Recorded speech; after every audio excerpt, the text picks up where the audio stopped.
আমাদের এই বাংলায় দেবী দেবতার শেষ নেই। মনসা, শীতলা, বিশ্বকর্মা আরও কতই না দেবী দেবতা আছে। তবে গ্রামেগঞ্জে ঘুরলে এখনও কিছু লৌকিক দেবী দেবতার সন্ধান পাওয়া যায়, যাদের উদ্ভব হয়েছিল হয়তো কোনো এক ভয় থেকে বা কোনো মারণ ব্যাধি থেকে উদ্ধার পাওয়ার জন্য। তেমনই এক দেবতার কথা আজ বলবো আপনাদের, যাকে ঘিরে রয়েছে মানুষের মনে বিশ্বাস, ভক্তি ও আবেগ। তিনি হলেন বাবা গুমরাজ। আবার তাকে গুমরায় নামেও অনেকে চেনে। হাওড়া জেলার জগৎবল্লভপুর থানার অন্তর্গত পাতিহাল গ্রামের গুমতলা নামক একটি এলাকায় তার থান রয়েছে। এই দেবতার বিশেষ কোনো মূর্তি নেই। সাধারণত নিম বা অশ্বত্থ গাছের তলায় তার থান তৈরি করে তার পূজা করা হয়। তার এই পূজায় তেমন আড়ম্বর, নিয়মের ব্যাপকতা নেই। আছে শুধু ভক্তি, শ্রদ্ধা ও বিশ্বাস। ইতিহাসে মোড়া পাতিহাল শীর্ষক ধারাবাহিক রচনায় বিশিষ্ট লেখক ও সাংবাদিক দীপক দাস লিখেছেন, সৃষ্টির আদিলগ্নে পাতিহাল ছিল জলাভূমি।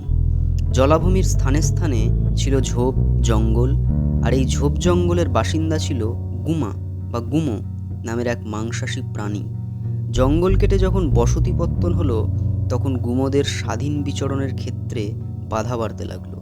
গুমোরাও তখন ঝোপ জঙ্গল ছেড়ে লোকালয়ে প্রবেশ করল এবং মানুষদের আক্রমণ করতে লাগলো। এই আক্রমণের ব্যাপকতায় পরিত্রাণ পেতে দেবতার শরণাপন্ন হলেন। প্রতিষ্ঠা করলেন এক দেবতার, যার নাম গুমরাজ বা অনেকে গুমরায় নামেও তাকে চেনে। গুমরায়কে অনেকে গোরক্ষকের দেবতা হিসেবেও মনে করে। আবার কারোর বাচ্চা না হলে তিনি যদি এই দেবতার শরণাপন্ন হয়, তাহলে তিনি তার মনস্কামনা পূর্ণ করেন, এমনও বিশ্বাস রয়েছে মানুষের মধ্যে। কত জনশ্রুতি, কিংবদন্তি, লোকবিশ্বাস আবর্তিত এই দেবতাদের নিয়ে। সময় এগোচ্ছে, মানুষ এগোচ্ছে পাল্লা দিয়ে। সব কিছুর মধ্যেও গ্রাম বাংলার লৌকিক দেবদেবীরা আবহমান কাল ধরে বঙ্গ সংস্কৃতির শিকড় হিসেবে অবস্থান করছেন।